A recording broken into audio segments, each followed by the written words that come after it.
warahmatullahi wabarakatuh. Perkenalkan, nama saya Iman Wahyudi, NIM 19631046. Baiklah, di sini saya akan mempresentasikan tugas-tugas yang diberikan Bapak. Saya bertanya pada seorang satpam yang bekerja di bank syariah. Saya bertanya kepada Bapak tersebut, "Pak, bolehkah non-muslim menjadi nasabah bank syariah?" Dan Bapak tersebut menjawab, "Boleh. Semangat syariah adalah rahmat bagi alam semesta, sebagaimana tertuang dalam Al-Quran, dan tidaklah kami mengutus engkau Muhammad kecuali sebagai rahmat bagi alam semesta. Dengan demikian, layanan perbankan syariah dapat dinikmati oleh Islam dan non-Islam." Dan saya tanya lagi kepada Bapak satpam tersebut, "Saya mendapatkan pembiayaan dari bank syariah, tapi ternyata angsuran yang harus bayar lebih mahal dibandingkan bank konvensional. Apakah ini sesuai dengan syariah?" Dan Bapak tersebut menjawab, "Aspek harga sebenarnya bukan merupakan wilayah syariah, melainkan wilayah bisnis. Maksudnya, penetapan harga suatu produk berdasarkan pertimbangan bisnis, yaitu supply, demand, ataupun value yang diterima atau dipersepsi oleh nasabah. Begitu pula dalam penetapan harga, pembiayaan yang disalurkan oleh bank syariah memperhatikan untuk nasabah. Dalam praktiknya, terkadang suatu produk pembiayaannya bank syariah lebih mahal dibandingkan bank konvensional, sedangkan produk pembiayaan lainnya lebih murah. Produk pembiayaan antara suatu bank syariah dengan bank syariah lainnya juga beragam." Dan saya bertanya lagi kepada Pak satpam tersebut, saya bertanya, "Pak, saat ini banyak bank syariah marak memberikan program undian kepada nasabah, khususnya nasabah pendanaan. Nah, bukankah undian termasuk dalam kategori perjudian?"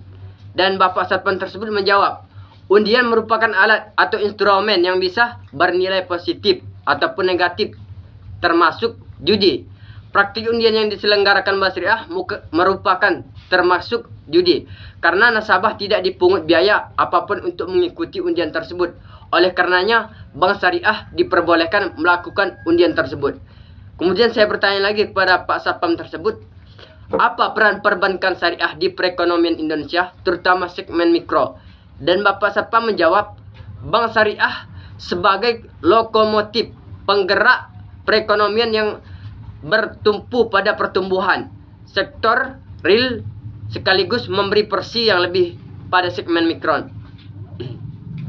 Dan saya bertanya lagi kepada Bapak satpam tersebut, "Pak, apa yang menjadi daya saing utama dari bank syariah lokal dibanding dengan bank syariah asing?" Dan Bapak satpam tersebut menjawab, "Kami melihat sebagai bank anak bangsa, bank syariah lokal tentu saja selayaknya mengerti kebutuhan market, mampu membuat produk yang menarik dan menyajikan sesuai dengan budaya bangsa." Kemudian saya berhenti bertanya, dan Bapak itu sedikit menceritakan sekilas kelebihan dan kekurangan bank syariah. Kelebihan dan kekurangan bank syariah,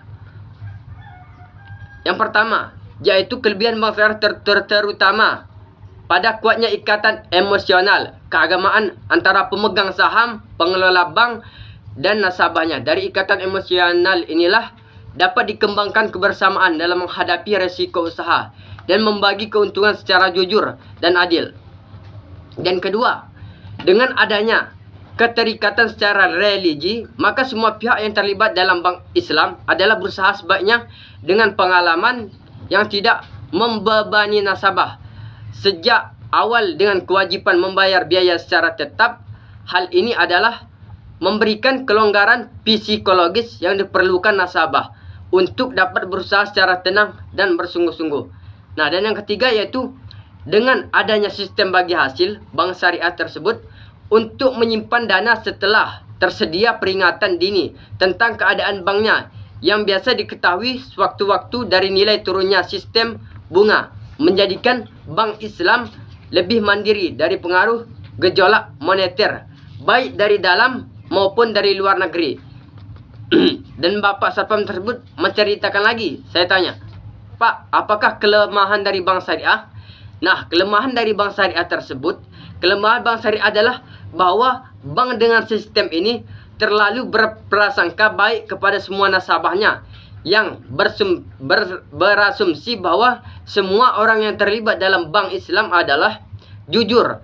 Dengan demikian, bank Islam sangat rawan terhadap mereka yang bertikad tidak baik sehingga diperlakukan usaha tambahan untuk mengawasi nasabah yang menerima pembiayaan dari bank syariah. Nah, dan yang kedua yaitu sistem bagi memerlukan perhitungan-perhitungan yang rumit, terutama dalam menghitung bagian laba nasabah yang kecil-kecil dan yang nilai simpanannya di bank tidak tetap. Dengan demikian, kemungkinan salah satu hitung setiap saat bisa terjadi, sehingga diperlukan kecermatan yang lebih besar dari bank konvensional. Nah, dan ketiga yaitu karena bank ini membawa misi bagi hasil yang adil, maka bank Islam memerlukan tenaga-tenaga profesional yang andal daripada bank konvensional. Kekeliruan dalam menilai proyek yang akan biayai bank dengan sistem bagi hasil akan membawa akibat yang lebih besar daripada yang dihadapi bank konvensional yang hasil pendapatannya sudah tetap dari bunga.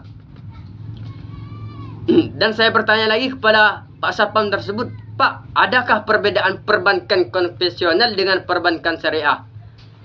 Bapak tersebut menjawab, dasar hukum, semua aktivitas yang dilakukan oleh bank syariah didasarkan pada Undang-Undang Nomor 7 Tahun 1992 mengenai perbankan. Undang-undang ini kemudian diamandemenkan dengan Undang-Undang Nomor 10 Tahun 1998 dan Undang-Undang Nomor 21 Tahun 2000. Selain patuh pada peraturan, Bank Indonesia dan OJK, Bank Syariah juga harus mengikuti fatwa MUI, Majelis Ulama Islam. Sedangkan bank konvensional hanya diminta untuk patuh pada peraturan undang-undang perbankan secara aturan dari OJK dan Bank Indonesia saja. Nah, kegiatan operasional seperti yang sudah disebutkan, sebelum bank syariah beroperasi dengan menggunakan hukum Islam, artinya semua fatwa yang dikeluarkan oleh Dewan Syariah Nasional Majelis Ulama Indonesia terkait masalah keuangan harus dipatuhi oleh bank-bank syariah. Nah, sedangkan bank konvensional menganut prinsip bebas nilai, artinya bank konvensional menjalankan semua kegiatan operasionalnya tanpa terikat dengan nilai-nilai agama. Semua tugas dan peran perbankan konvensional diatur oleh undang-undang yang berlaku. Perbedaan dari risiko bahaya, bank konvensional beroperasi dengan menggunakan sistem bunga. Berapapun suku bunga yang ditetapkan nasabah akan mendapatkannya. Meskipun bank mengalami kerugian, nilai bunga yang ditetapkan tidak akan berubah. Sementara itu, bank syariah menerapkan berat sama dipikul, sama dijingjing, artinya apapun risiko dan besar pun keuntungan yang diperoleh bank tersebut, maka itu menjadi hak bersama semua nasabah dan pihak bank. Demikianlah penjelasan dari saya. Jika ada kesalahan, saya mohon maaf. Saya akhiri. Wabillahi taufiq wal hidayah. Assalamualaikum warahmatullahi wabarakatuh.